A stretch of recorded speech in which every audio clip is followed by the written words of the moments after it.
cette dame qui veut apprendre la mandoline, je ne sais pas où elle est. C'est toi, là-bas. Oui, je me rappelle, moi, je ne sais pas si vous avez lu le livre ici, comment moi j'ai appris à jouer de la guitare, c'est assez incroyable. C'est assez incroyable parce que lorsque j'ai voulu apprendre la guitare avec mon frère André, on n'avait évidemment aucun argent, même pas moyen de se payer une guitare.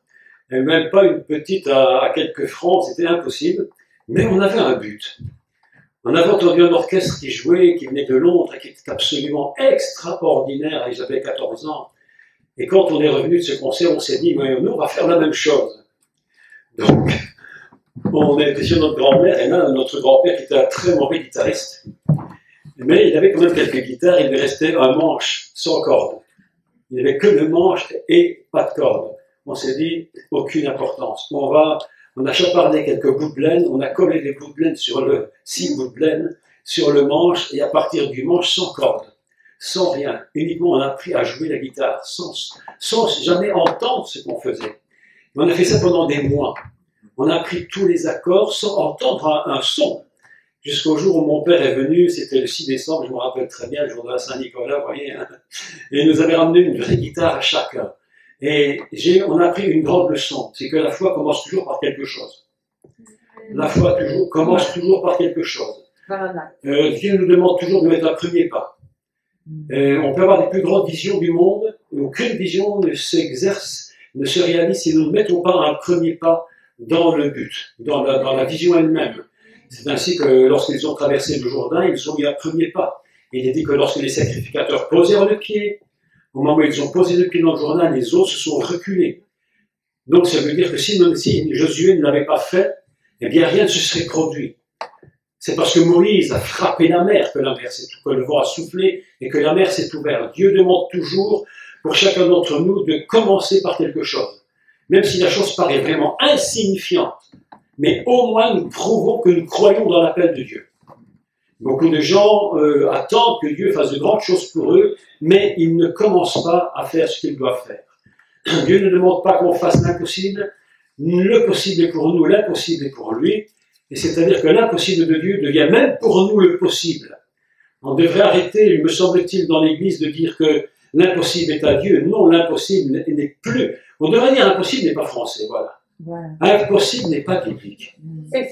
Impossible n'est pas biblique. Si Dieu t'a dit que tu peux, tu peux. Amen. Si Dieu t'a dit que tu dois, tu dois. Et il suffit parfois de commencer, même tout petit. Vous savez, on ne bâtit pas une maison en un jour, on pose d'abord la première pelletée, on tire pour produire la fondation, pour la construire. C'est ça la foi. Et j'ai remarqué que souvent, les gens que l'on dit des incrédules, qui ne croient parfois pas en Dieu, ont plus de foi que les chrétiens. Ils vous ont fait des choses incroyables, ils vous ont bâti des buildings, ils vous ont construit des choses inimaginables, pas seulement par l'intelligence, mais par la foi, parce qu'ils ont cru que tout était possible. Aujourd'hui, vous imaginez ce qui se passe dans le monde. On est capable de prendre des avions qui pèsent 450 tonnes, de les faire voler à 10 000 mètres d'altitude, avec 500-600 personnes à l'intérieur, des tonnes de bagages, et tout ça fonctionne. Pourquoi? Parce que la foi est là, c'est la foi qui produit ces choses. Donc je vous encourage toujours, même à la mandoline, de ne jamais dire c'est pas possible. Même si au début c'est difficile, c'est possible.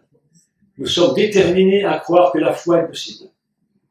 Déterminés à croire que ce que Dieu nous a dit s'accomplira. Il faut croire. Il ne faut jamais dire le contraire de ce que Dieu dit. Si Dieu te dit que tu seras guéri, tu seras guéri. Alléluia. Si Dieu te dit que tu peux y arriver, tu y arriveras. Je suis absolument convaincu. Vous savez que ce petit livre-ci, il y a combien d'années qu'il a été écrit? Je l'ai écrit il y a plus de 30 ans. 35, au moins 35 années que je l'ai écrit. Jamais je n'ai pu l'imprimer. Mais cette dernière année, quelque chose s'est produit, et j'ai dit ce que j'ai commencé il y a 30 ou 35 ans s'accomplira. Ne croyez pas que c'est quelque chose qui était si simple, ça paraît tellement simple. Mais ce que Dieu promet, il le promet. Si tu crois, tu verras la gloire de Dieu. Si tu crois, tu verras. 35 ans pour imprimer un livre. Personne ne pourrait imaginer que c'est possible. On dirait, mais comment tu as attendu 35 ans pour l'imprimer? Oui, 35 ans. Mais un jour, Dieu a dit, c'est le jour. C'est ce que nous allons parler aujourd'hui. avec Abraham, quand Dieu a mis son pied quelque part, quand tu as mis ton pied quelque part, quand tu as osé faire quelque chose, tu peux prendre 30 ans, ou 40 ans, ou 50 ans, ou un siècle. Le Seigneur a attendu plusieurs milliers d'années, mais ce qu'il avait promis s'est accompli. Amen. Et le Messie est venu. Et c'était très très long. Mais nous allons parler de ça aujourd'hui. Alléluia. Alléluia. Donc aujourd'hui, nous allons essayer, tant bien que mal, parce que c'est toujours très compliqué de résumer des textes de Torah. C'est tellement condensé, tellement complexe. C'est tellement une quantité de données, mais absolument extraordinaire, que pour arriver à sortir le texte, ça peut prendre, mais ça nous prendrait mais des années, parfois, pour un texte, tellement c'est compliqué. Donc je le dis à chaque fois, mais c'est une vérité imparable. Nous ne faisons qu'effleurer une goutte d'un océan infini divin. Que lorsque l'on parle de la Torah, lorsque l'on parle de Dieu, nous croyons, parfois les gens disent, moi je connais Dieu, je ne sais pas s'ils le connaissent vraiment, en tout cas moi, je connais très peu de choses de lui, mais je sais qu'il existe. Et nous approchons chaque jour de plus en plus de lui, parce qu'il se révèle à nous, parce que nous voulons qu'il se révèle à nous.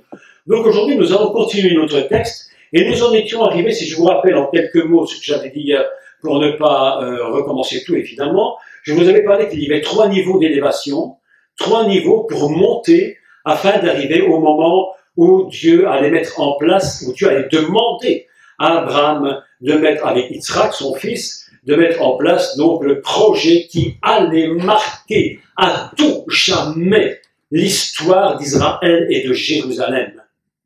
Le secret de ce texte, me semble-t-il, bien qu'il y ait plusieurs niveaux de lecture différentes, mais la première lecture que l'on peut faire, c'est Dieu qui, par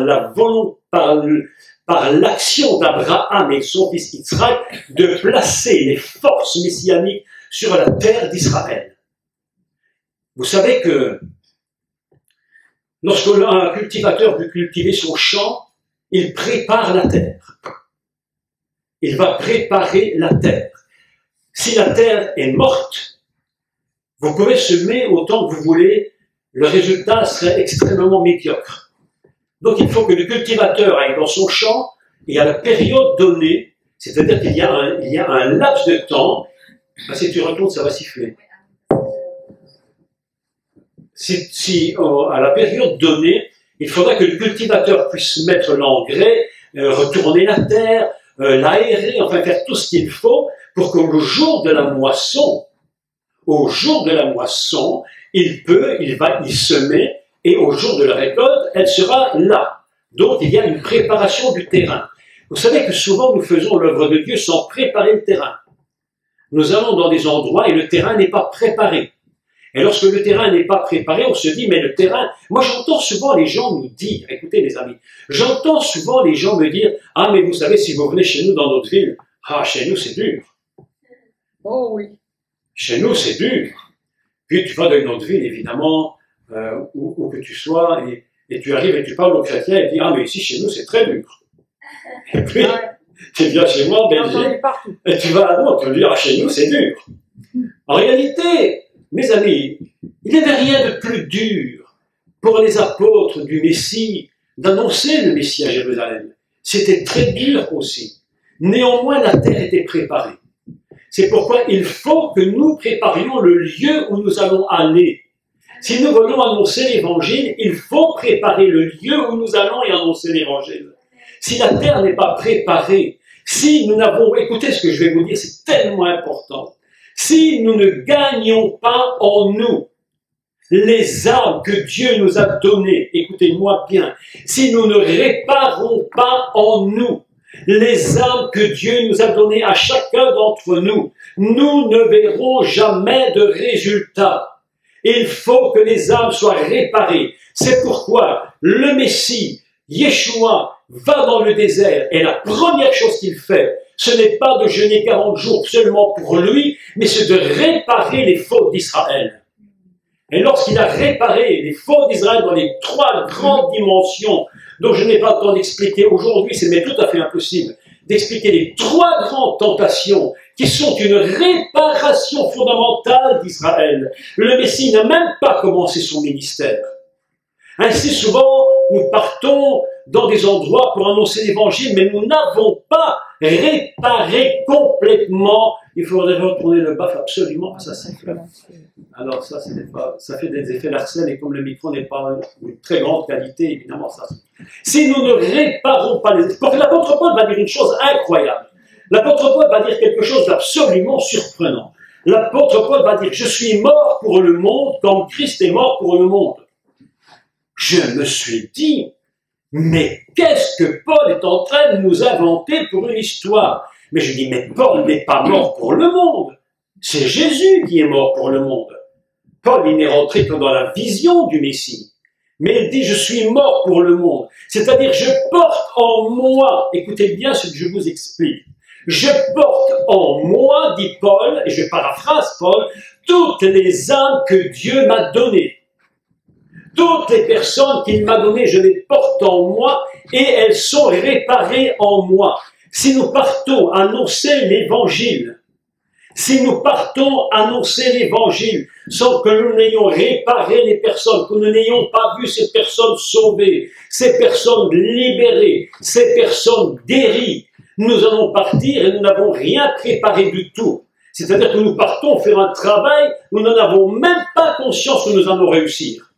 Je me souviens, dans les années 80, même avant, je rêvais de partir dans les pays africains, je rêvais des grandes missions d'évangélisation, de partir en Afrique et dans les pays du monde et annoncer la bonne nouvelle, mais les choses ne se faisaient pas. Alors j'ai commencé de croire que c'était possible. J'ai mis en place, écoutez, parce qu'il faut, moi, je vous parle avec mon cœur, je vous parle avec mon cœur, je ne vous raconte pas d'histoire. J'ai mis en place un système qui allait m'empêcher de douter. Parce que vous savez que le doute, c'est quelque chose qui est un virus dans l'Église. C'est un virus mortel, le doute. C'est à cause du doute que Dieu ne peut pas produire les miracles qu'il voudrait produire. J'ai donc mis en place un système dans lequel j'allais croire jusqu'au bout et qui m'empêcherait de douter, mais de croire. Alors j'étais là et je priais. Et puis, vous savez, je prêchais l'évangile tout seul à des foules imaginaires.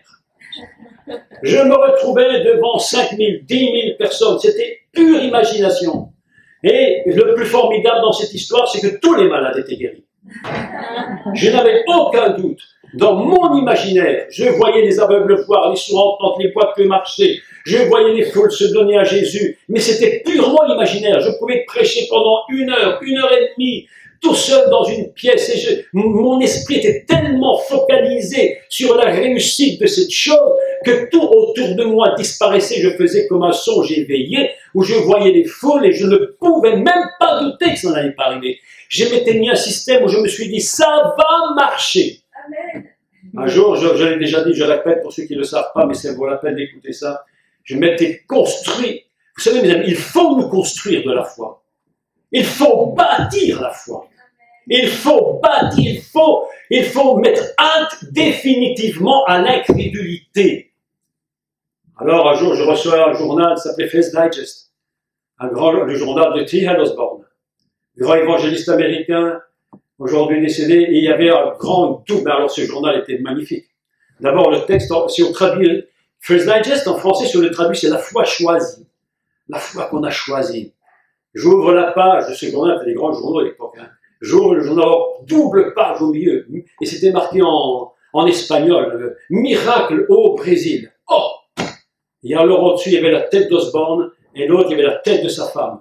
J'ai regardé la photo, j'ai dit, Seigneur, un jour, ça c'est moi, je vais le faire. C'est difficile de croire une chose pareille. Alors j'ai dit non. J'ai coupé une photo de ma tête. J'ai mis la colle sur la photo et j'ai mis ma tête sur la tête d'Osborne. J'ai dit, ça c'est moi. Je regardais l'image et je voyais Jacques Toile en train de prêcher dans les foules. J'ai dit, Seigneur, je ne peux pas douter de toi. C'est impossible.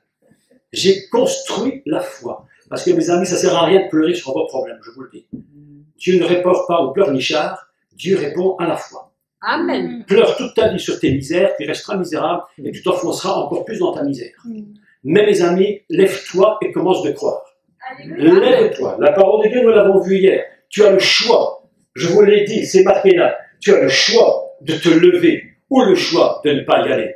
Tout le monde a le choix. Même le Messie, Dieu lui avait dit, tu peux donner ta vie, mais tu peux aussi la reprendre. Je te donne le choix. Il a choisi de monter, et il est monté sur le lieu qu'on appelle le sacrifice d'élévation, parce que tu ne seras jamais aussi haut que tu ne devras l'être. Mes amis, je vous dis, ne crois pas que tu es arrivé. Mais même si tu arrives à 99 ans et que tu as fait les plus grands miracles, tu peux encore monter plus haut. Il n'y a personne qui dit Amen, je ne comprends rien. Ah, vous m'abandonnez toujours. Tu vas te lever et tu vas commencer de croire. Amen. Et tu vas arrêter de pleurnicher dans les jupes des pasteurs, si c'est des femmes, et dans les pantalons des pasteurs, si c'est des hommes. Et arrête de nous ennuyer. Lève-toi et commence de croire que tout est possible. Commence de croire que tout est possible. Si Abraham avait douté, mes amis, il avait une foi incroyable. Abraham avait une foi qui dépasse tout ce que tu peux imaginer. Il avait même recouvert son fils d'une sorte de résurrection. Parce qu'il s'était dit, c'est impossible que ce que Dieu m'a promis ne s'accomplisse pas. Impossible. Amen. Je l'ai dit, je le répète, la foi ne faillit jamais. La foi n'échoue jamais. Si tu crois, tu verras. Et maintenant, je crois une chose, mes amis. Je crois que j'ai soif et que quelqu'un va me donner une bouteille d'eau. J'y crois fermement. Il y en a une derrière là. Ah, donne-moi cette bouteille. Oh mon Dieu. Merci. Merci, merci.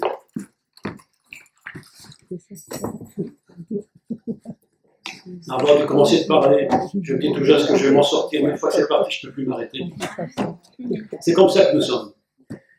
Mes amis, la foi n'échoue jamais. Tu comprends, mon frère? Tu ne peux pas échouer, c'est impossible. Alléluia. Tu ne peux pas échouer. Amen. La foi n'échoue jamais parce que Dieu n'échoue pas. Oui. Il n'y a que les hommes qui commencent à réfléchir faussement. J'en ai une, ma sœur. Tu vois, Dieu fait plus que ce qu'on te demande.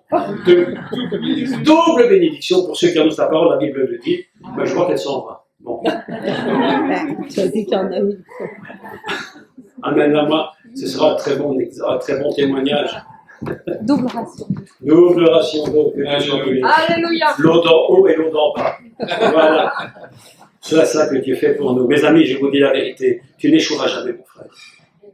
Dominique, tu n'échoueras jamais dans ta vie. C'est impossible que tu échoues. C'est impossible que tu échoues. Amen. Impossible. Si tu es dans la, si tu entends la voix de Dieu, si tu vois la vision, si tu mets en pratique ce qu'il te demande, dans le lieu où il t'envoie, là où dans le lieu où tu vas voir ce que je vais t'expliquer tout à l'heure, tu ne peux jamais échouer. C'est impossible. C'est pourquoi, lorsque j'ai bâti ma foi, parce que la foi se bâtit comme une maison, j'ai dit, Seigneur, je n'échouerai jamais.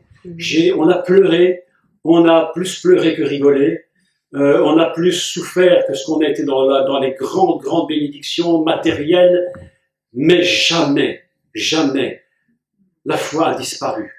Parce que la foi, c'est pas une invention d'homme. Tu comprends, Michel, c'est pas une invention d'homme. La foi, c'est un don de Dieu. C'est quelque chose qui te vient du ciel. Et quand il te donne la foi de Dieu, quand il te communique sa foi à lui, parce que lui ne doute jamais de rien. T'imagines bâtir un univers avec une terre qui tient toute seule en l'air. Tu comprends même pas comment c'est possible. Moi, je jette le verre ici, il tombe, hein. Mais Dieu dit, moi, je le jette, il reste en l'air. Tu comprends même pas. Ça, c'est la foi. C'est pourquoi la Bible nous enseigne que c'est par la foi que le monde a été créé par la parole de Dieu. Nous croyons que cette foi de Dieu est inébranlable. Et nous allons gagner trois niveaux. Aujourd'hui, nous allons relire le texte du Torah et allons-y. Nous prenons toujours le livre de Genèse, vous verrez chapitre 22. Et nous allons continuer la lecture. À partir du verset 3.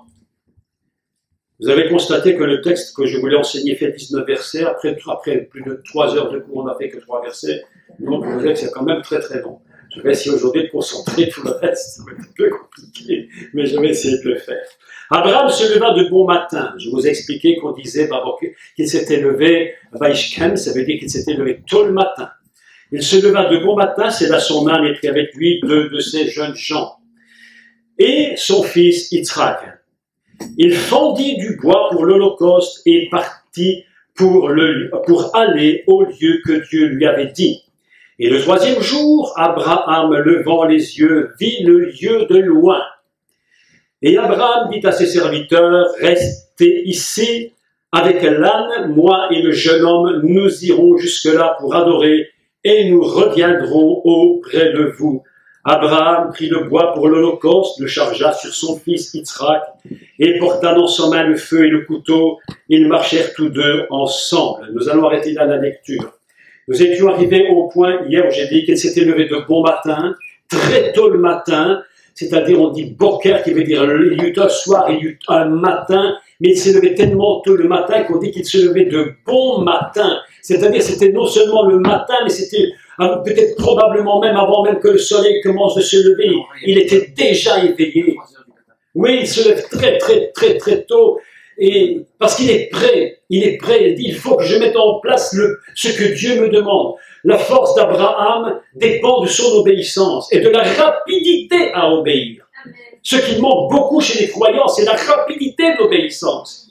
Si vous savez, il y a des croyants, des chrétiens, des disciples du Seigneur, ils sont un peu comme les vieilles voitures, tu tournes la clé du contact, mais ça fait tchouk avant de démarrer. Le carburateur ne fonctionne pas. Eh bien, il faut réparer le commencement. Tu dois te lever tôt. Mes amis, écoutez, je vais vous dire là-dessus. Tu veux réussir, il faut payer le prix. Apprends à te lever le matin pour prier. Ne viens pas me dire, moi j'ai besoin de mes 10 heures de sommeil par jour. Lève-toi le matin et prie. Lève-toi tôt et commence de consacrer ta vie. Parce que si tu ne consacres pas ta vie tout entière au Seigneur, tu ne pourras jamais réussir. Moi j'ai décidé de prier. À part quelques années qui étaient très compliquées, où ça ne s'est pas fait, je peux vous dire que depuis 40 années, 40 ans, je me suis levé presque toutes les nuits pour prier. 40 années. Vous imaginez? Sauf quelques années particulières. Mes amis, le prix, il faut le payer. Abraham se leva de bon matin. Et qu'est-ce qu'il fait de bon matin très tôt? La première chose qu'il va faire, la Bible, la Torah nous enseigne qu'il fendit le bois. Alors voilà une expression très étrange. Fendre le bois. On dit Vayevaka atseola. Ça veut dire quoi? Il fendit le bois pour le sacrifice élevé. Il n'a pas pris simplement du bois qu'il a ramassé. La Torah nous dit il a fendu le bois. En hébreu on dit bakoa. Fendre. Et ce mot, écoutez bien le mot, ce qu'il signifie réellement. On a choisi fendre parce que c'est le mot qui nous paraît le plus juste par rapport à l'acte qu'il va faire. Donc tout le monde a traduit, il a fendu. Mais le mot fendre le bois a plusieurs sens. Il en a en réalité 6 sens différents. Le mot bakoua veut dire 6 choses différentes. La première, c'est diviser. Séparer des choses. Tu prends quelque chose et tu le coupes en deux et tu sépares. Le deuxième sens de Bakoa, c'est conquérir. Lorsqu'Abraham, on aurait très bien pu traduire et Abraham se leva de bon matin et il conquit le bois pour le sacrifice élevé. Mais croyez-moi bien que lorsqu'on parle du bois, je vais vous expliquer de quoi il s'agit. C'est un principe de conquête. Mais pour conquérir ce qu'Abraham veut, il va falloir diviser. Il va falloir séparer. La troisième traduction du mot bakoa, c'est pénétrer à l'intérieur de quelque chose. C'est quelque chose que tu ne connais pas. Quelque chose qui ne t'est pas encore apparu. On aurait pu traduire « Et Abraham se leva de bon matin et il pénétra le bois ». Ou bien, quatrième raison, se rompre. Quelque chose va être cassé, rompu littéralement. Cinquième raison, écoutez, celle-là, elle est très belle. Faire éclore. Une éclosion. On aurait pu traduire Abraham se leva de bon matin et il fit éclore le bois pour l'holocauste élevé. Est-ce que c'est pas magnifique ça? Le but de Dieu, lorsqu'il dit à Abraham, va et prends le bois et fends-le, en réalité, Dieu a une vision. Et souvent, lorsque nous faisons quelque chose, nous ne voyons pas ce que Dieu voit. Et nous n'avons même pas l'idée de ce que Dieu est en train de prévoir. Parce que Dieu ne voit pas comme nous à court terme. Dieu regarde à très long terme. Dieu regarde à tellement long terme qu'il a fini par dépasser le temps pour ne demeurer que dans son éternité. Faire éclore. 6e traduction du mot bakoa, la racine hébraïque, c'est paraître. Lorsque tu vas, c'est comme si Dieu avait dit à Abraham, lève-toi de bon matin et va et fais paraître le bois. Il faut que je vous explique maintenant qu'est-ce que c'est cette histoire du bois. Il faut toujours, pour comprendre un texte de Torah, retourner là au point de départ. Le livre de Bereshit, c'est-à-dire la Genèse, c'est le commencement de toute chose. Si nous ne retournons pas au commencement de tout, nous ne pouvons pas comprendre comment Dieu fonctionne. D'ailleurs, une chose très surprenante que je voudrais vous dire maintenant, c'est au sujet du don de prophétie. C'est une parenthèse très courte. Un don de prophétie, un véritable don de prophète, ce n'est pas celui qui dit l'avenir, comme on pourrait le croire. Mais le vrai prophète, c'est celui qui connaît le passé. Parce que c'est sur le passé que tout l'avenir s'appuie. Ainsi, chaque prophète va retourner à l'origine des choses pour comprendre ce qui se produira dans l'avenir. Donc, nous devons, nous, absolument retourner au départ. Que s'est-il passé au départ? La première chose que nous voyons dans le jardin d'Éden, donc dans le Gan Éden, c'est que Dieu avait dit à la dame, tu mangeras de tous les arbres, y compris l'arbre de la vie, bien entendu, qui est le Messie. Et il y a un arbre que tu ne mangeras pas. Celui-là, tu ne peux pas le manger. C'est donc une question, la nourriture fondamentale va être basée sur un arbre. D'accord? Tu mangeras de tous les fruits, de tous les arbres du jardin. Nous avons donc une notion fondamentale de l'arbre. Il faut que vous sachiez un texte de Torah, je crois que c'est dans le livre d'Exode, qui dit « Maudit soit celui qui est pendu à quoi? À l'arbre. » Comment appelle-t-on la croix du Messie? L'arbre. C'est le bois. Il a été pendu au bois. Ainsi, le bois dont Dieu parle à Abraham, c'est une préfiguration extraordinaire de ce que ce bois va produire. Et Abraham va faire en quelque sorte, je vais le dire autrement, lorsque Yeshua va mourir sur la croix, écoutez bien, ça c'est un grand principe qu'il faut comprendre. Lorsque Yeshua va aller à la croix, pourquoi n'a-t-il pas été, par exemple, je ne sais pas, il fallait qu'il meure, vous êtes d'accord, il fallait qu'il meure. Ben pourquoi n'a-t-il pas été décapité tout compte fait? Qu'est-ce que ça pouvait changer? Il serait quand même mort et le sang aurait été versé. Il n'aurait rien changé du tout. Au niveau de la mort, il serait mort. On aurait pu trouver un autre moyen pour le tuer. Mais il fallait qu'il aille à la croix, à l'arbre. Pourquoi faut-il aller à l'arbre? Pourquoi? Mais attends, mais bien sûr, évidemment, pour acheter. Mais pourquoi à l'arbre? Parce que Yeshua va faire un principe qu'on appelle une teshuva. Il va faire un retour là où la faute a été commise. Il fait un retour en Éden. Lorsqu'on regarde la croix sur le mont Golgotha, en réalité, nous sommes en Éden. Là où la faute a été commise. Et il va falloir qu'il répare cette faute là où elle a été commise, mes amis. Oui, on ne peut pas réparer une faute si nous n'allons pas où la faute est commise. C'est impossible. Si quelqu'un te trompe et qu'il t'a volé de l'argent, même si tu dis pardonne-moi, il faut réparer.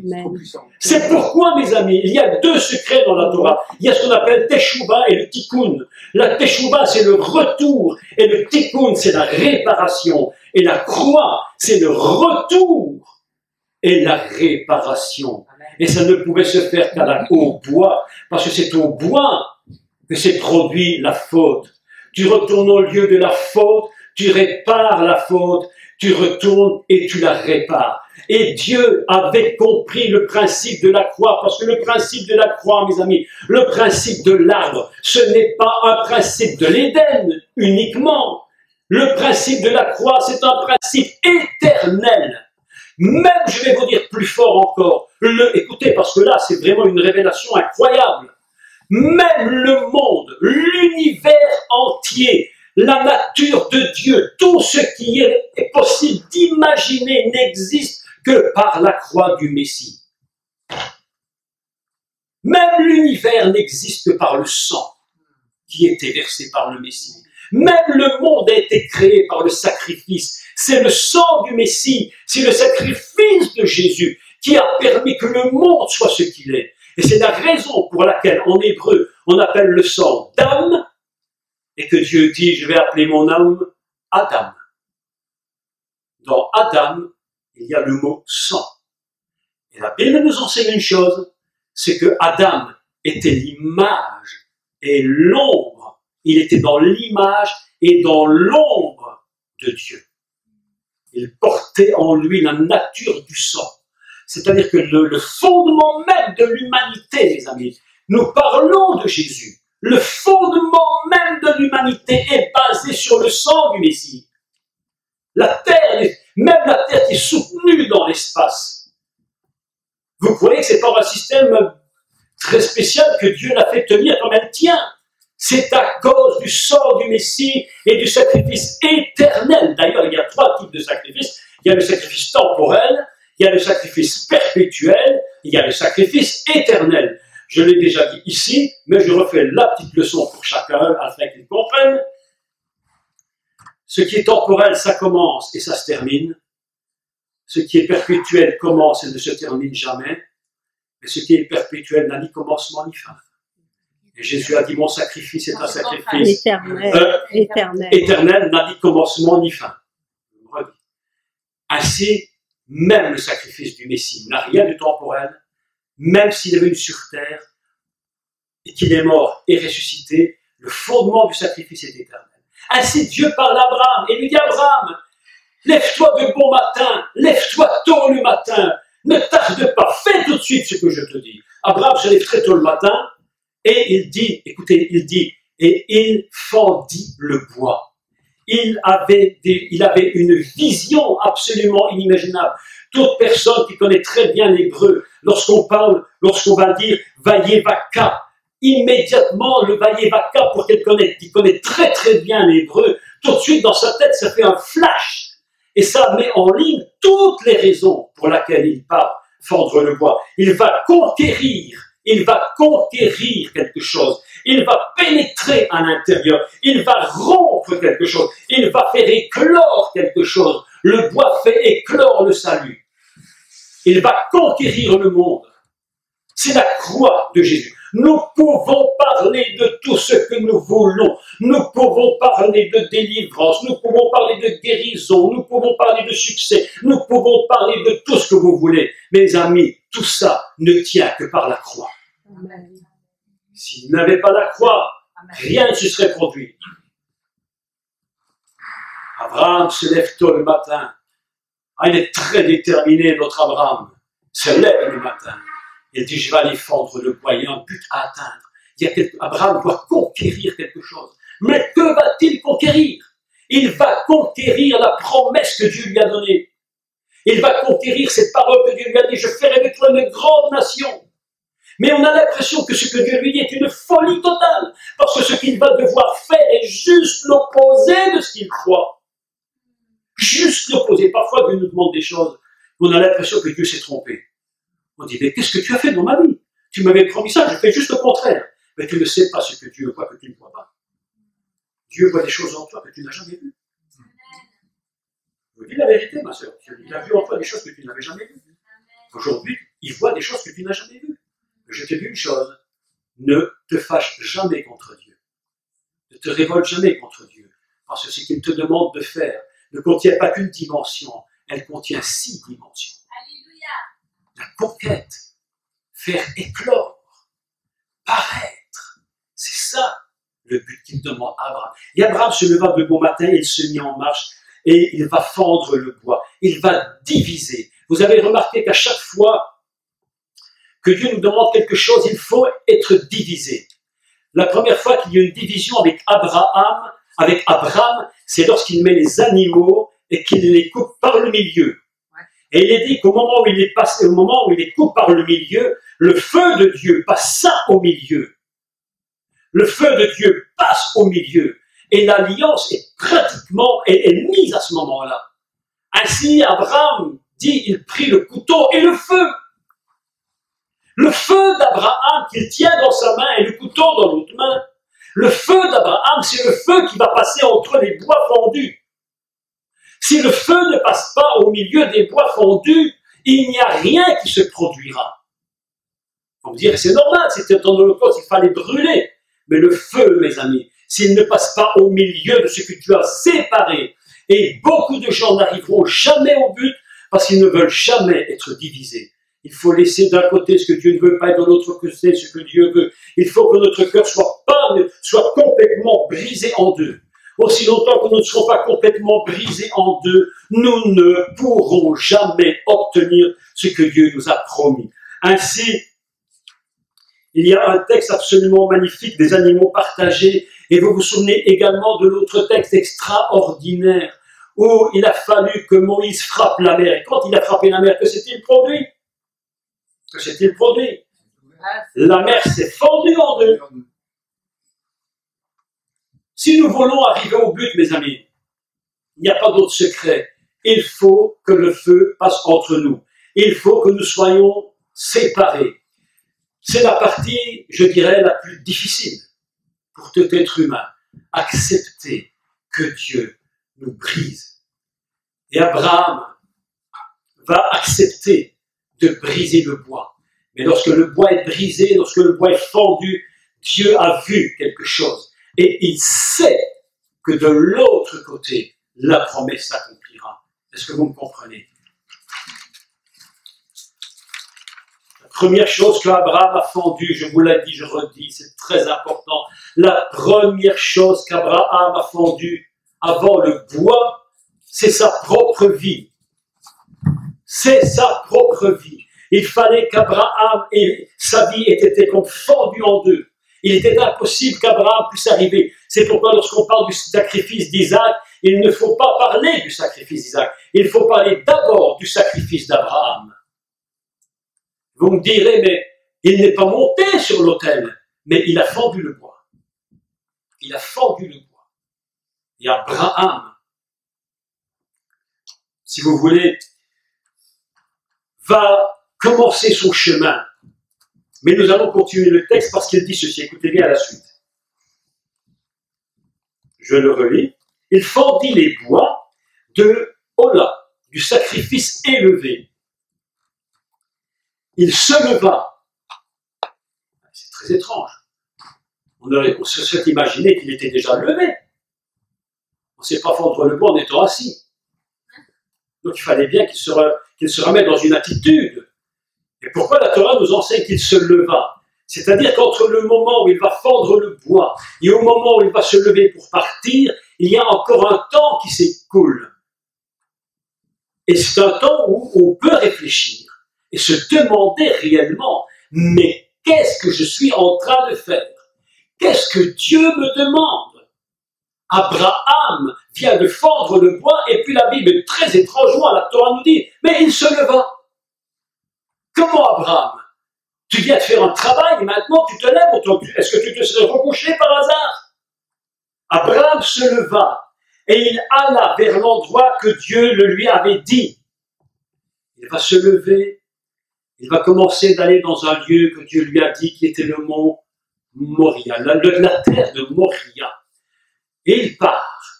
Maintenant je vais devoir concentrer toute mon histoire parce qu'autrement on n'en sortira jamais.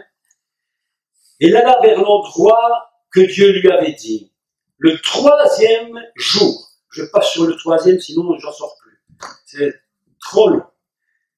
De nouveau, il leva les yeux. Je dis, mais pourquoi il leva les yeux? Est-ce qu'il marchait comme ça? Mes amis, à un moment donné, Dieu nous demande de prendre conscience de ce que nous faisons. À un moment donné dans ta vie, il faudra que tu saches ce que tu fais. Beaucoup de croyants avancent et ne savent pas ce qu'ils font. Ils avancent un peu comme des aveugles. Et Dieu dit, lorsqu'Abraham se mit en marche, il se leva, et les deux mots d'ailleurs sont différents. Quand on dit il se leva, c'est Vayakam. Quand on dit il leva les yeux, c'est Vayasham. Ce n'est pas du tout le même mot, on n'a pas la même idée. Et quand il va lever les yeux, il va saisir quelque chose qu'il n'avait pas encore saisi. Mes amis, écoutez-moi bien. Lorsque nous faisons l'œuvre de Dieu, c'est progressivement que Dieu nous révèle des choses. Tu peux entendre Dieu parler, mais maintenant il va falloir que tu vois quelque chose. Écoutez ce qu'il dit, parce qu'ici c'est absolument extraordinaire. Il leva les yeux, donc le troisième jour, Abraham, et il vit l'endroit de loin. Voilà un texte extraordinaire. Il vit l'endroit que Dieu lui avait dit de loin. Écoutez la suite. Et il dit à ses serviteurs quelque chose d'absolument. Donc écoutez bien. Il marche avec ces deux jeunes gens, son fils, lui et l'âne. Et ils avancent sur la route. Au moment où il lève les yeux, il aperçoit quelque chose. Mais qu'aperçoit-il? Très compliqué, puisque Dieu lui avait dit, juste avant, tu iras là, et puis tu verras des montagnes, parmi des montagnes. Tu ne sais pas encore laquelle, mais il y a un choix. Donc, Abraham se trouve dans une situation compliquée, puisque quelle montagne choisir? Il faut faire une parenthèse de plus. Il faut que vous sachiez que le mot montagne, ar, c'est la racine d'un verbe hébreu qui signifie être enceinte. On dit comment on dit en français, Ève, Chava, on dit que Ève va ta'ar. Ève, pour le dire en français, va ta'ar, ça veut dire elle était en grossesse. C'est le mot montagne. Lorsque Dieu te met sur des montagnes, en réalité, il te met dans un lieu où tu vas engendrer quelque chose. Le but de Dieu, c'est de nous mettre sur des lieux d'engendrement. Et tu ne vas pas engendrer si tu n'es pas monté dans un lieu où Dieu te donne la capacité d'engendrer. C'est impossible. Il dit, il vit de loin le lieu que Dieu lui avait dit. Écoutez la suite parce que c'est vraiment magnifique. Il vit de loin et il dit à Abraham, à ses serviteurs, restez ici avec l'âne et moi et le jeune homme, nous irons jusque là-bas, nous nous prosternerons et nous reviendrons vers vous. Voilà un texte très surprenant, absolument incroyable. Abraham sait qu'il va sacrifier son fils, mais il est en train de leur dire. Alors, je me suis dit, mais qu'est-ce qu'Abraham est en train de raconter? Soit il leur ment, soit il prophétise. Alors, voilà une question prophétique très compliquée. Est-ce que certaines prophéties sont vraies ou est-ce qu'elles sont des erreurs, des mensonges ou vraiment des prophéties? Imaginez que s'il avait dit, il y a deux choses qui se dégagent du texte. S'il avait dit à ces deux jeunes gens, parce qu'imaginez, il n'a pas emmené sa femme, vous comprenez bien, s'il n'a pas emmené sa femme, la catastrophe. On dit qu'il y a des problèmes de couple, mais là je crois que ça aurait mis le bazar dans le couple, hein. Ça aurait terminé en catastrophe. Ah ben oui, on dit qu'il y a des problèmes, évidemment, dans des cas pareils. Il dit à ces deux jeunes gens, restez ici. Mes amis, je vais vous dire un secret très important dans la vision d'Abraham. Rachid nous enseigne qu'un homme important, c'est Rachid qui dit ça, le commentateur du Moyen-Âge. Il dit un commentaire absolument extraordinaire. Il dit, lorsqu'un homme important s'en va, il doit absolument partir avec deux personnes avec lui. Il ne peut pas partir seul. Mais lorsqu'il arrive dans un endroit où il voit quelque chose de spécial, qui est sa propre vision, il dit à ces deux jeunes gens, vous ne venez pas avec moi. Écoutez-moi bien. Dans la vision que Dieu nous donne, pour faire le parallèle avec nous, des personnes seront capables de vous suivre jusqu'à un certain niveau. Mais à un moment donné, il faudra vous en séparer. Parce que tout le monde n'est pas capable d'atteindre le but. Amen. Ton but à toi, personne ne peut l'atteindre si c'est toi. Et les personnes que tu vas emmener avec toi deviendront, passez-moi l'expression, de véritables encombrants. Et les encombrants, c'est pas que c'est des gens mauvais, pas du tout. Mais ils ont leurs limites par rapport à ta vision. C'est pourquoi il leur dit, il leva les yeux et il vit de loin le lieu. Et il leur dit, écoutez, on approche de la vision, mais vous, je ne vous veux pas, parce que ce n'est pas votre but à vous. Et vous ne pourriez jamais comprendre ce qui va se produire. Parce que si tu emmènes avec toi des gens, des personnes, si tu vas rentrer dans un lieu qui s'appellera la matrice fondamentale de ta destinée, et je vais parler de la matrice fondamentale de la destinée, si tu rentres dans la matrice fondamentale de ta destinée, tu ne pourras jamais, écoutez-moi, c'est à moi, c'est à moi, c'est à moi. Vous voyez, c'est moi, j'ai oublié ma bague à ce moment. Si tu rentres dans la matrice de ta destinée, écoutez-moi bien ce que je vous dis, mes amis. Si tu rentres dans la matrice, tu ne peux rentrer que toi-même. Tu ne peux faire rentrer personne dans la vision exactement 100% ce que tu fais. Parce que les gens ne pourront jamais te comprendre. Et les gens vont venir interférer dans la vision. Dans la vision, chacun sa matrice. Alors le texte est absolument extraordinaire. Maintenant, écoutez, le texte est absolument, ça dépasse l'imagination. Parce qu'ici, vraiment, on va rentrer dans une dimension incroyable. Comment Abraham a-t-il reconnu la bonne montagne? Quand tu te trouves devant 10 montagnes devant toi, tu iras dans le lieu que je te dirai, et tu iras sur une des montagnes, lui dit-il. C'est le mot exact. Sur une de ces montagnes. Comment tu vas reconnaître la bonne? Comment? Il ne l'a pas montré du doigt. Écoutez, je vais vous dire maintenant le secret du mystère du secret. On va rentrer maintenant dans un secret divin extraordinaire. Et là, je crois que le grand commentateur Rachi nous dit une révélation. Cet homme était inspiré de Dieu. C'est impossible autrement de vous expliquer pourquoi. Alors moi, je n'adhère pas toujours à tous les commentaires rabbiniques, il y en a des bons, des moins bons. Enfin, c'est comme les évangéliques, on a des bons, des moins bons. On a écrit peut-être 500 000 livres sur la terre, on a des bons, des moins bons. Enfin bref, on prend ce qu'il faut, on laisse le reste. Mais celui-ci, je vais vous lire ce que Rachi dit. Écoutez bien ce qu'il dit. Et je vais vous expliquer comment il a eu la révélation de ce qu'il dit. Alors là, c'est une chose absolument inimaginable. Il vit l'endroit. Et Rachi nous dit ceci. Il vit la nuée attachée à la montagne. Il a vu, le mot nuée en hébreu se dit Anan. Et Anan signifie un nuage. Il a vu la gloire de Dieu. Il a vu la gloire de Dieu. Tu peux avoir 10 montagnes devant toi, mais celle qui te convient, c'est celle où la gloire de Dieu est posée. Amen. Et tu dois apprendre à voir la gloire. Ne rentre jamais sur une montagne où Dieu n'a pas mis sa gloire. Amen. Parce que la gloire de Dieu, ça s'appelle la matrice. Et tu sais pourquoi? Parce que lorsque Moïse était sur la montagne, il va dire 2 choses, il va dire 4 choses. Mais j'en cite 2. 2 choses, je cite, pour commencer. Il va dire que sur la montagne où Moïse est monté, lorsque le peuple avait dit à Moïse, « Moïse, s'il te plaît, mais ne laisse pas Dieu nous parler, ça va nous tuer.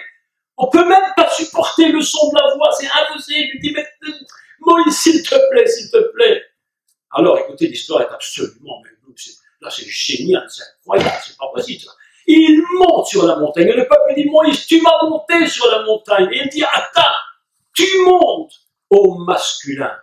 Mais quand tu descendras, le tu est féminin. » Il monte au masculin, il descend au féminin. Pourquoi? Parce que lorsqu'il monte, il va chercher la voix, c'est-à-dire la force de Dieu. Mais la force est tellement grande, impossible, que tout le monde, personne ne peut la supporter. Il dit aux jeunes gens, restez ici, vous ne pourrez pas la supporter.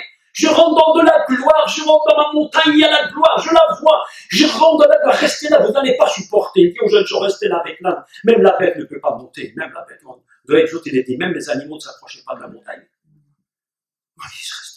Il restait là. Il dit, je monte sur la montagne avec la force masculine, mais je redescends comme une maman pour te donner la vérité. Parce que si je dois te donner la loi comme un père, mais tu ne pourrais même pas la supporter. Et ils disent, Moïse monte comme un père, mais s'il te plaît, descends comme une mère.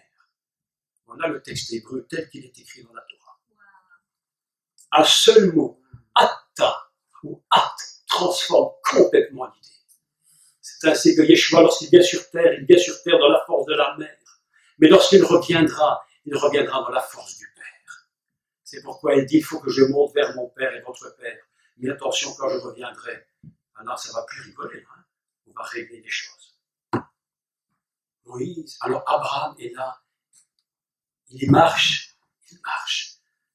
Et Yitzhak, et vous savez tous vous le savez, qu'Yitzhak est la préfiguration du Messie. Est-ce que vous savez que Yitzhak avait plus ou moins 33 ans? Est-ce que vous saviez qu'il avait plus ou moins 33 ans? Mais non! Ça, ce sont les images qu'on nous a inventées. C'est les images qu'on nous a inventées de toutes pièces. Un petit jeune homme de 12 ans qui va se faire zigouiller avec un sourire jusqu'aux oreilles. Tu rigoles. Ah, mais soyons un peu raisonnables. Yitzhak avait plus ou moins dans les 33 ans. C'était un homme. Alors, ce qui est extraordinaire, c'est qu'il lui dit, il faut que je monte avec le jeune homme. D'où l'idée qu'il en avait 11 ou 12. Mais quand on vit jusqu'à 80 ans, 33, c'est jeune. Enfin, il avait le temps d'avoir fait quelques enfants. Hein. Il n'en avait pas fait. Parce qu'il en a fait après quand sa mère est décédée. Ah oui. Il faut penser dans le manque de sa mère, mais ça raconte toute une histoire très compliquée. Ah ouais. Comment Isaac était attaché à sa mère et qu'il n'était pas marié. Bref, on passe là-dessus. Sinon, on ne va pas en sortir. Et il lève les yeux. Il regarde la montagne. Il regarde les montagnes. Et il en voit une parmi d'autres. Et sur une des montagnes, Rachid nous dit, il vit un nuage attaché à la montagne. Et le mot Anan signifie la gloire. Autrement dit, il dit, il faut que je rentre dans la gloire. Parce que c'est à l'endroit de la gloire, mes amis, écoutez-moi bien, c'est dans la gloire que va se produire le sacrifice. Alors, écoutez maintenant ce qui va se produire. Écoutez maintenant, parce que je vais vous révéler un secret incroyable. Lorsque Yeshua est mort sur la croix, la Bible nous enseigne que la palais, la ténèbre, a couvert la terre pendant 3 heures. Lorsqu'on parle de ténèbres, on ne parle pas, il n'est pas écrit que ce fut seulement Israël qui fut dans la ténèbre, pas seulement Jérusalem. La Bible nous parle que la terre était dans la ténèbre. Et nous avons appris il y a quelques jours, comme je vous l'ai expliqué, que la matrice fondamentale, c'est la ténèbre. Autrement dit, lorsque le Messie meurt sur la croix, il fait un retour dans la matrice. Et lorsqu'il meurt sur la croix, un seul homme a une vision, juste un Romain, qui le regarde et dit, cet homme était certainement le Fils de Dieu. Personne, même les Juifs, n'avaient rien vu. Seul un Romain, un soi-disant mauvais païen, il le reconnaît. Mes amis, je vais vous dire une chose. Il n'y a pas de plus grand lieu de gloire, mais personne ne la voyait, que le moment où le Messie meurt sur la croix. Tout à coup, Jésus s'écrie, Père, Père. Et il crie un mot incroyable. Il va dire, Nishlam. Vous savez, ça veut dire Nishlam. Ça vient de Shalom. On a traduit, tout est accompli. Mais en réalité, il dit Nishlam, tout est paix. Tout est payé. Parce que Shalom ne veut pas dire que seulement paix. Shalom veut dire aussi payer. Et Jésus s'écrie, il dit, il pousse un hurlement. Et il a dit Nishlam, il hurle et il dit tout est payé. Au moment où il dit tout est payé, il y a une gloire qui tombe à l'endroit où il est. Et la gloire est tellement grande qu'elle redevient matrice fondamentale de l'univers. Et le Messie est pendant 3 heures dans les ténèbres complètes. Plus personne ne peut comprendre ce qui se passe. Et c'était l'heure de midi où le soleil brillait à son zénith. Et c'était le moment où le Messie meurt, la gloire était revenue. Et la matrice était reconstruite. Mes amis, écoutez, lorsque le Messie meurt, il retourne à la matrice. Lorsqu'on l'a mis dans une tombe, il est resté 3 jours entiers dans la tombe. Et cette tombe, nous dit la Bible, elle ne pouvait pas avoir été touchée par un mort. Parce que la matrice fondamentale n'est pas touchée par la mort. La matrice fondamentale doit être absolument vierge. Est-ce que vous comprenez? La matrice doit être vierge. Jésus, le Messie, ne peut pas retourner dans une tombe où la mort a déjà été mise. C'est impossible. Il fallait qu'il retourne dans un lieu où la matrice était totalement vierge, jamais touchée par qui que ce soit. C'est pourquoi la prophétie disait, et nous le mettrons dans un sépulcre neuf, où jamais aucun corps n'a été touché, la mort n'avait jamais touché ce lieu. Et le Messie est là dans cette tombe. Il retourne à la matrice. Et c'est de la matrice que la lumière va sortir. Et après ces jours, la lumière va sortir. La matrice va éclater. C'est la première fois dans l'histoire de toute l'humanité que la matrice va être ouverte. Et lorsqu'on va rentrer à l'intérieur de la tombe, on verra que le Messie n'est plus là. Il a disparu. Abraham est en train de faire une préfiguration. Quand je dis une préfiguration, c'est même un mot qui n'est même pas exact parce qu'on n'est plus dans la préfiguration. On est en train de saisir une vérité divine, éternelle, d'une dimension absolument incompréhensible. Nous n'arrivons même pas réellement à comprendre qu'est-ce qu'Abraham a fait, c'est inimaginable. C'est pas seulement Yitzhak qui est une image qui représente, même si c'est vrai qu'il représente, même si c'est vrai que la montagne représente, mais il est en train de prendre toute la puissance de la force messianique et il va imprégner le lieu et la montagne, le lieu même de toute la puissance du Messie. Je vais vous dire que c'est comme si la puissance, et c'est pas quand, c'est la puissance est en train d'envahir complètement tout le lieu. Ainsi, le lieu est préparé, il est prêt. Et c'est Abraham qui prépare le lieu où le Messie sera crucifié. C'est lui qui prépare le lieu. C'est pourquoi tout le monde l'appelle, et ils sont inconscients, les Juifs. C'est pas leur faute, mais ils ne comprennent pas réellement ce qu'il a porté. Et pourquoi il appelle cela Abraham Avinu, Abraham notre Père. Parce que c'est le lieu où justement le Père a décidé d'imprégner, de préparer l'endroit. Mes amis, nous ne devons jamais aller dans un lieu où l'endroit n'a pas été préparé pour nous. Si vous mettez les pieds dans un endroit où le lieu n'a pas préparé le lieu pour vous, vous allez vous mettre dans des problèmes inimaginables. Vous savez, je ne sais pas, il y a tellement de montagnes devant nous. Il y a beaucoup d'églises construites sur beaucoup de montagnes différentes. Beaucoup d'œuvres de Dieu construites sur les montagnes. Mais ta montagne à toi, c'est celle où la gloire de Dieu a été déposée. Et tu as besoin d'apprendre une chose, ou trois choses. Tu as besoin d'apprendre trois choses dans ce texte de Torah. Le texte de Torah nous apprend à écouter. Il a dit qu'Abraham entendit la voix. Dieu lui avait parlé. La deuxième chose, nous devons apprendre à voir. Tu dis, j'ai entendu Dieu me parler, mais tu n'as rien vu. Eh bien, il est dit, Abraham entendit la voix. Il est dit, Abraham leva les yeux et il vit. Et je me suis dit, mais comment Rachi a-t-il pu deviner qu'un nuage de gloire était sur cette montagne? Parce que prophétiquement, l'Esprit l'avait complètement saisi. Je vais vous dire un secret prophétique. Un des grands secrets de la prophétie. Il y a plusieurs types de prophéties différentes. Les gens disent, moi je suis prophète, je suis prophète. Ok. Alors il y a trois types de prophéties différentes.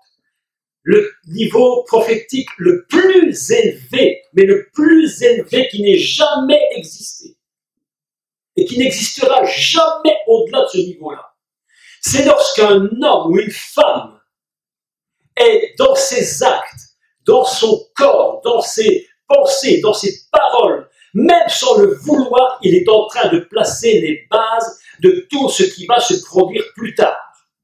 Ainsi, son être entier, il n'a même pas besoin de parler, il n'a pas besoin de quoi que ce soit. Sa vie propre est une prophétie.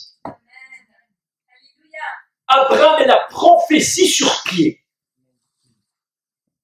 La Bible ne nous dit même pas à ce moment-là qu'il parle. Il est prophétiquement lui-même prophétie sur pied. Tout son être est prophétique. C'est ainsi que même le prophète Élisée, même le prophète Élie, ce sont des prophéties sur pied. Tu n'as jamais entendu Élie parler du retour de Jésus. Tu n'as jamais vu Élisée. Même Abraham ne parle pas du retour du Seigneur, même du sacrifice. Mais leur vie est une prophétie. Amen. C'est le niveau le plus élevé. Il n'y a pas un niveau plus élevé. Tout le reste, c'est des prophéties qui sont probablement, et prenons le meilleur, du meilleur, du meilleur, du meilleur, du meilleur des cas. Les prophéties qui étaient données sur terre étaient justes. Malgré tout, le niveau prophétique le plus élevé n'est pas celui-là. Le plus élevé, c'est l'homme ou la femme de Dieu, dont sa vie elle-même, ses actes elles-mêmes, ne sont que prophéties. Amen.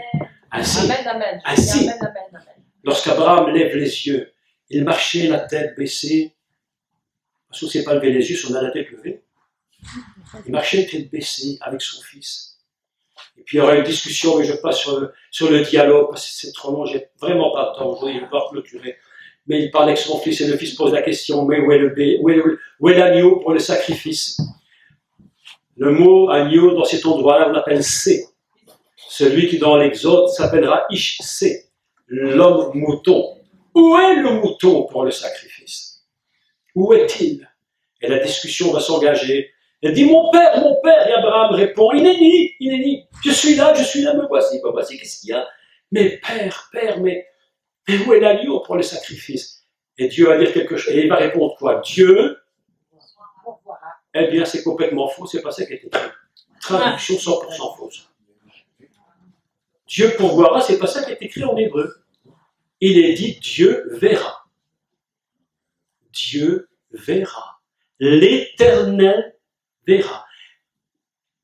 En français, comment on dit en français? Jéhovah j'irai. En réalité, c'est Adonai iré.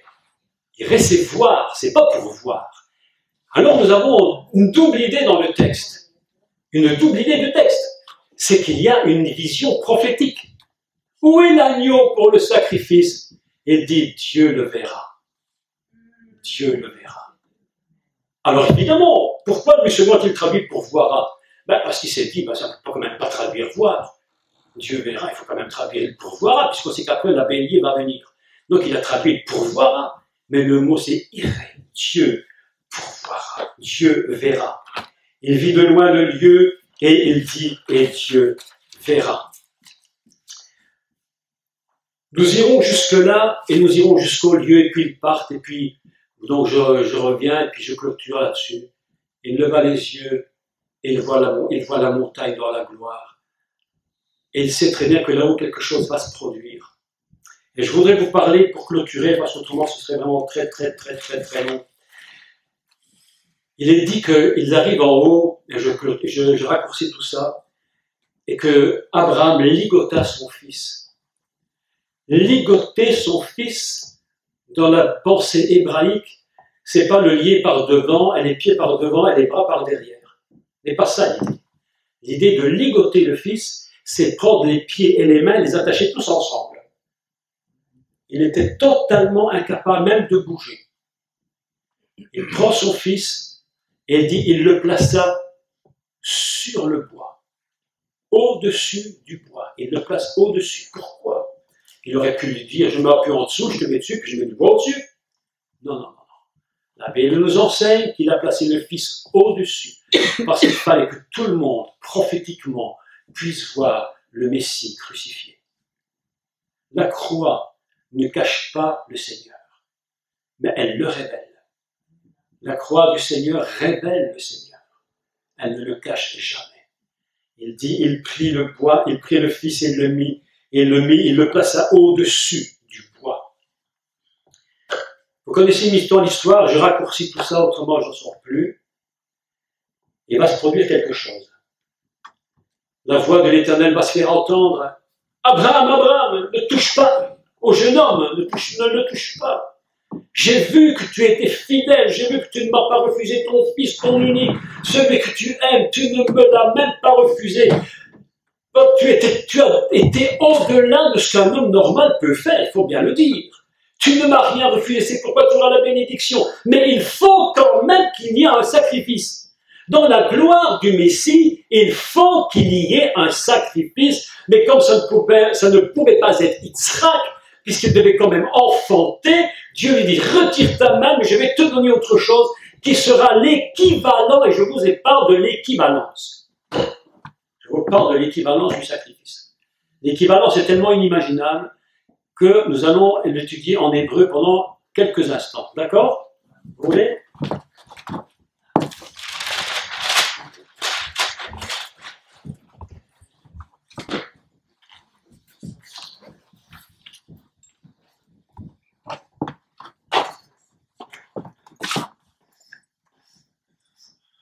Très mal écrit.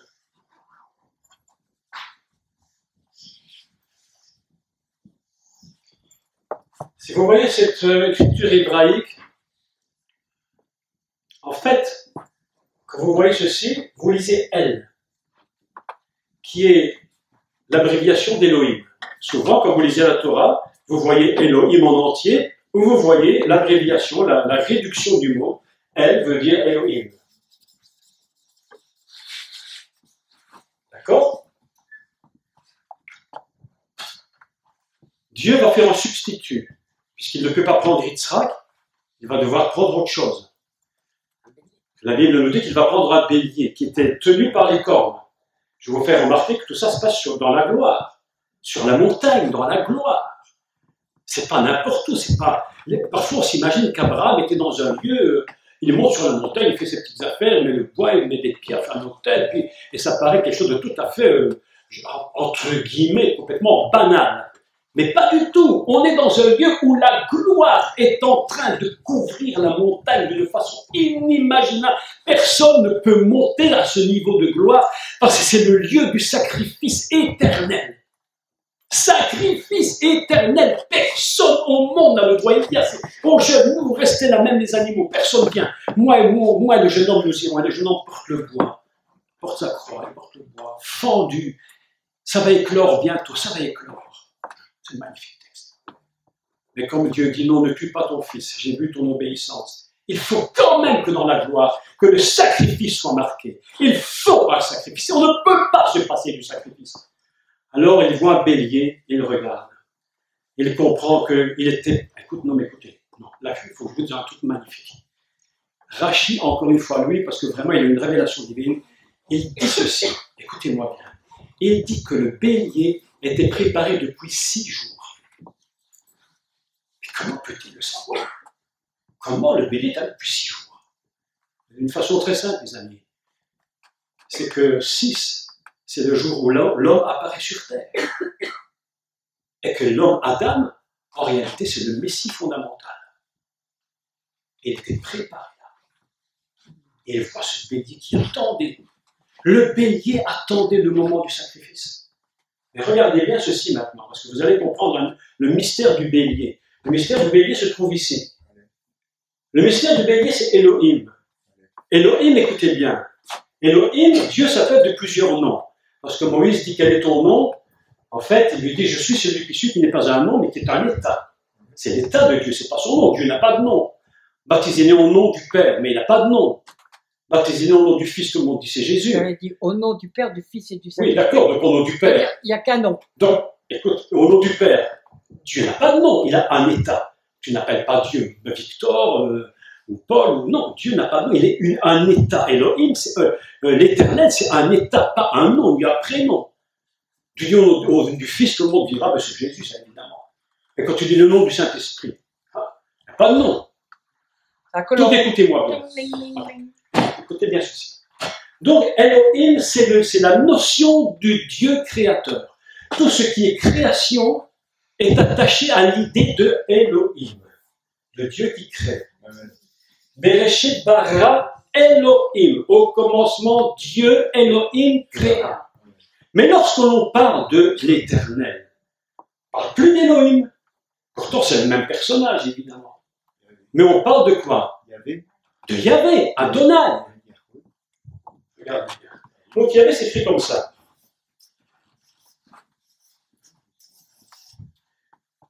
Faire un petit cours d'hébreu très rapide, d'accord, mais extrêmement rapide. En hébreu, chaque lettre a une valeur numérique. Donc, Yud, 10, le He, 5, le Vav, 6, et le He, 5. Et nous avons donc 26. 26 ou bien 2 fois 3. 8. 2 et 6, 8. Ou bien maintenant, troisième lecture.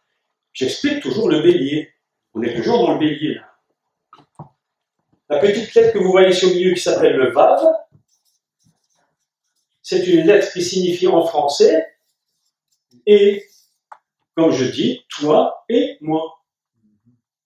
Ani ve ata. Ani ve at. Toi et moi. 5 et 5 égale 10. Nous avons donc 3 façons de lire le mot divin, soit 26, soit 8, soit 10. Et 10 représente la lettre, le niveau le plus élevé que représente Dieu lui-même. Un niveau dans lequel nous ne pouvons même pas imaginer, comprendre. Ce niveau qui dépasse l'infini. Nous essayons de saisir, mais c'est quelque chose qui nous est complètement fermé. Si nous n'avions pas le Messie, Jésus, Yeshua, nous ne comprendrions rien. Il nous a simplifié la vie. Mais regardez maintenant. Elle, c'est Elohim. Yud, donc le petit 10, c'est Yahvé. Comment appelle-t-on un bélier en hébreu? Regardez-moi. On rajoute le Yud. Et qu'est-ce que nous lisons? A-il. A, Elohim, Yud éternel, A-il, le bélier. Le bélier, il a deux notions. Le Fils éternel, Dieu éternel, et le Dieu terrestre. Ici-bas, le Messie qui est venu sur terre. Lorsqu'Abraham, Dieu lui dit, Abraham, s'il te plaît, ne sacrifie pas ton fils. Je vais te donner un substitut. Mais le substitut, c'est pas n'importe quoi, c'est pas un bélier pour un bélier. Il aurait pu le dire pour une chèvre. Az. Il dit non, Az, ça va pas. Il n'y a pas la référence. Tu aurais pu prendre, je ne sais pas, autre chose. Il y a beaucoup d'animaux qu'on aurait pu sacrifier. Il dit non, prends un bélier. Parce que le bélier, la nature du bélier, c'est Elohim plus l'éternité. Dieu éternel, le Messie qui est à la fois divin et à la fois complètement dans la création ici-bas.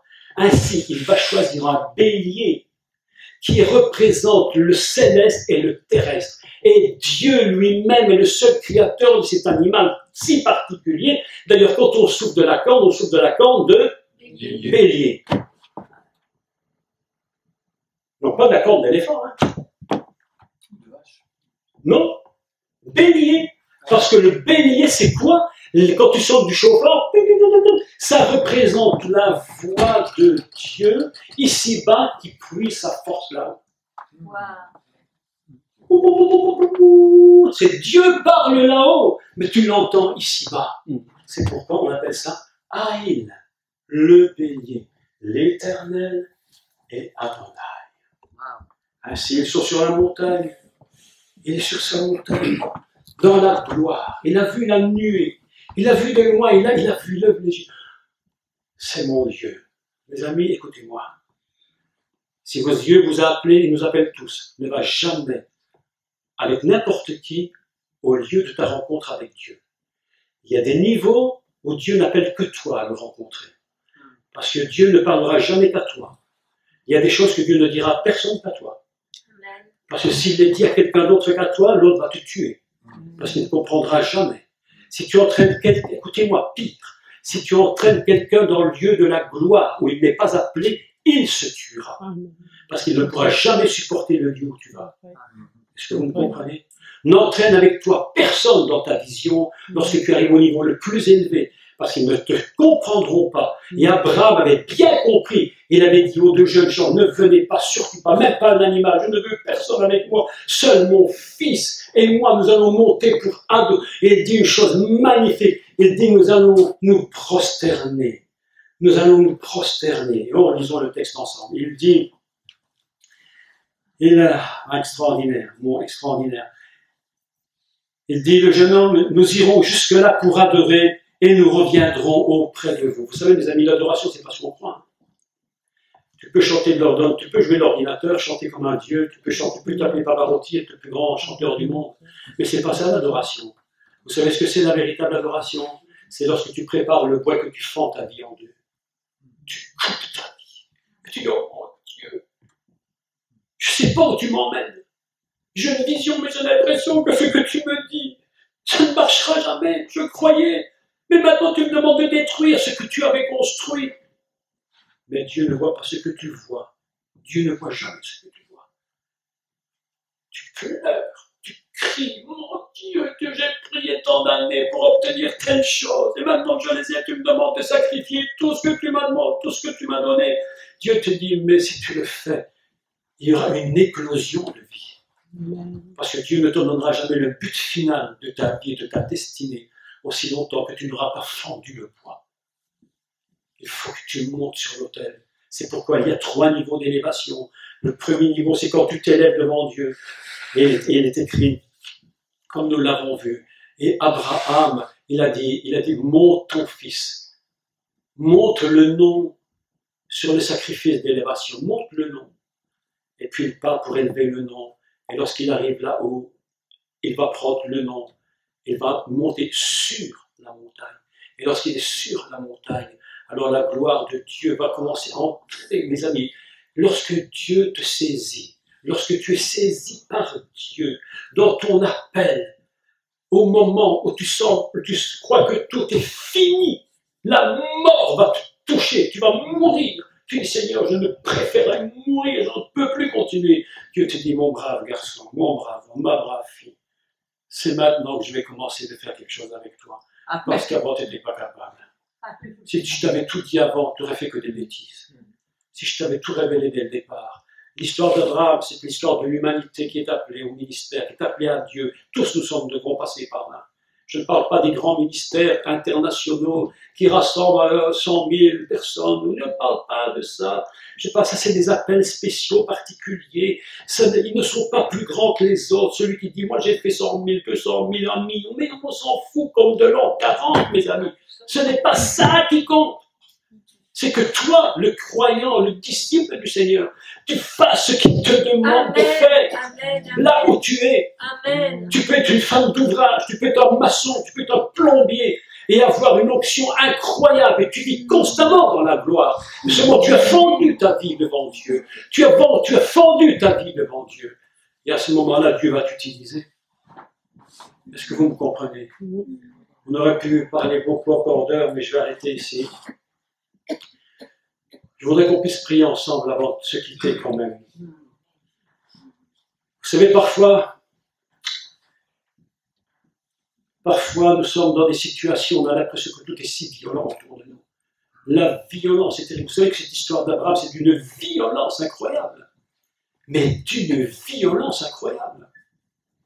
Vous imaginez le sang qui a coulé dans cette histoire. Vous imaginez les brisures qu'il y a eu dans cette histoire.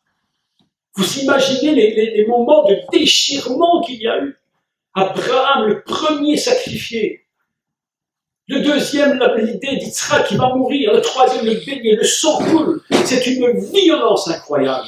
Mais tout le monde n'arrive pas à comprendre la violence.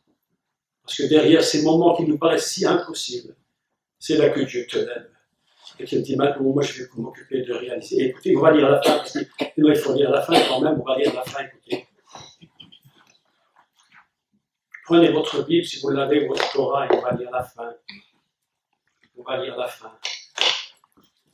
Lorsqu'on n'a pas compris ce principe,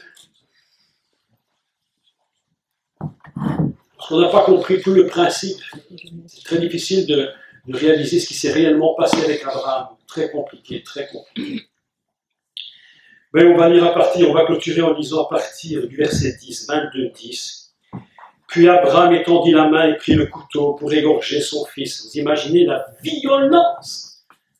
Vous entendez? La violence du texte est terrible. Il prend sa main et égorger le fils. Oh là là là.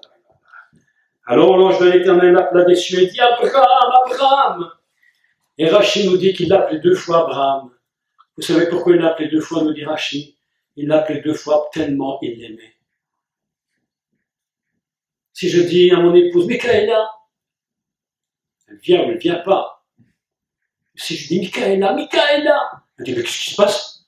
Qu'est-ce qui se passe? Alors elle vient vers moi, je lui dis mais Michaela, mais fais-moi mon repas. J'attends. Elle va comprendre que comme elle m'aime beaucoup, elle va faire pour moi. Et elle répondit, me voici. Et l'ange dit, n'avance pas ta main sur l'enfant et ne lui fais rien, car je sais maintenant que tu crains Dieu et que tu ne m'as pas refusé. Mes amis, écoutez-moi, on ne donne jamais rien à qui que ce soit qu'à Dieu. Mais rien ne donne à personne. Je vous le dis ouvertement, moi je ne donne rien, j'ai rien à donner à personne. Si je donne quelque chose à quelqu'un, d'abord le but c'est de donner à Dieu. Amen. Car tu ne m'as pas refusé ton fils, ton unique. Abraham leva les yeux et vit derrière lui un bélier retenu dans un buisson par les cornes. Et Abraham alla prendre le bélier et l'offrit en holocauste à la place de son fils. Abraham donna à ce lieu le nom de l'Éternel verra. L'Éternel verra. C'est extraordinaire. L'Éternel verra. Car la montagne de l'Éternel, l'Éternel verra. Et non pas pourvoira. Fausse traduction. Il voit Dieu de loin, ce qui va se produire. Il voit de loin le Messie qui va mourir bientôt. Il le voit. L'ange appela l'Éternel une seconde fois des cieux. Écoutez, on n'est jamais appelé de la terre. Hein. N'oubliez jamais ça. On n'est jamais appelé de la terre. On est appelé des cieux. Des gens disent, ah, moi j'ai le diplôme de pasteur, j'ai mon diplôme de pasteur. Tu as ton diplôme de tout ce que tu veux, mais si tu n'es pas appelé des cieux, ton diplôme de pasteur ne sert à rien du tout. Tu as besoin d'être appelé des cieux. Amen. La marque, ça me fait toujours marrer, moi. Écoutez, ça me fait toujours marrer quand on dit, ouais, celui-là c'est un ministère autoproclamé. Vous me donnez 2 minutes? Oui. Laissez-moi parler des autoproclamés. Moi, je suis un autoproclamé, mais je m'en fiche. Mais personne ne m'a reconnu. J'ai fait aucune école biblique, j'ai jamais été nulle part, j'ai fait mes affaires. Comme moi. Est-ce que je suis un mauvais serviteur? Non. Non, Dieu m'a appelé. Donc, autoproclamé, ça ne veut rien dire. Il y a des gens qui sont proclamés par quelqu'un d'autre, mais qui ne sont pas dans le ministère. Et puis, tu as des autoproclamés qui sont vraiment dans le ministère. La question ne se trouve pas dans l'autoproclamé, la question est de savoir d'où ton appel vient-il. C'est vrai. Des cieux ou de la terre? Amen. Je corrigerai sur le mot autoproclamé, parce qu'en réalité, on est reconnu à nos fruits. Ben, bien sûr. Voilà. Donc ça veut dire qu'autoproclamé, on peut être en autoproclamé vraiment dans les voies du Seigneur. Donc tout ça, c'est des choses qui C'est sont... les gens, donc c'est eux qui le reconnaissent Bon. à nos Alors il dit, l'ange de l'Éternel appela une seconde fois Abraham des cieux et dit, je le jure par moi-même, parole de l'Éternel, c'est encore un texte absolument extraordinaire, je le jure par moi-même, c'est incroyable, par moi-même, parole de l'Éternel, parce que tu as fait cela, et que tu ne m'as pas refusé ton fils, ton unique. Vous voyez que ça revient constamment, ton fils, ton unique. Je te bénirai et je te multiplierai ta postérité comme les étoiles du ciel et comme le sable qui est sur les bords de la mer, et ta postérité possédera la porte de ses ennemis. Toutes les nations de la terre seront bénies en ta postérité, c'est-à-dire pas en Isaac, mais en Jésus-Christ, en Yeshua le Messie. La postérité d'Abraham, ce n'est pas Yitzhak. Ça, c'est sa descendance. La postérité, c'est Yeshua le Messie. Il ne faut pas confondre la descendance et la postérité. Toutes les nations de la terre seront bénies en ta postérité parce que tu as obéi à ma voix. Et Abraham étant retourné vers ses serviteurs, maintenant il peut retourner, ils se levèrent et s'en allèrent ensemble au puits du serment. C'est ainsi que ça s'appelle, le puits des sept, le puits du serment. Car Abraham demeurait, il habitait là où il avait fait un serment. C'est extraordinaire, absolument extraordinaire. Voilà, j'ai essayé de vous raconter cette histoire le mieux possible pour vous encourager à ne jamais douter et à croire que si Dieu vous appelle, quelle que soit la situation dans laquelle tu passes, n'abandonne jamais. Tu peux pleurer, tu peux crier, tu peux hurler, mais n'abandonne pas. N'abandonne pas. Tu ne sais pas ce que Dieu voit. Tu ne sais jamais. Les gens ne voient pas ce que Dieu voit de toi. Les gens te regardent, ils ne savent pas ce qu'ils voient de toi. Moi, je te vois, mais je ne te connais pas. Tu me vois, tu ne me connais pas, je ne te connais pas, on ne sait pas. Dieu voit en toi, il voit en moi ce que personne ne peut voir. Nous, nous ne savons même pas. Et qu'est-ce que Dieu voit? C'est pourquoi il est écrit à la montagne de l'Éternel, Dieu verra. Et non pas Dieu pourvoira. D'abord, avant qu'il pourvoie, il faut qu'il voie en toi quelque chose. Donc, mes amis, je vous dis la vérité. Dieu te regarde. Il sait qui tu es. Amen. Amen. Amen. On va prier. On va prier le Seigneur. Moi, je voudrais vous chanter un petit chant. Et puis on va prier. Vous voulez bien? Vous savez, la chose la plus importante,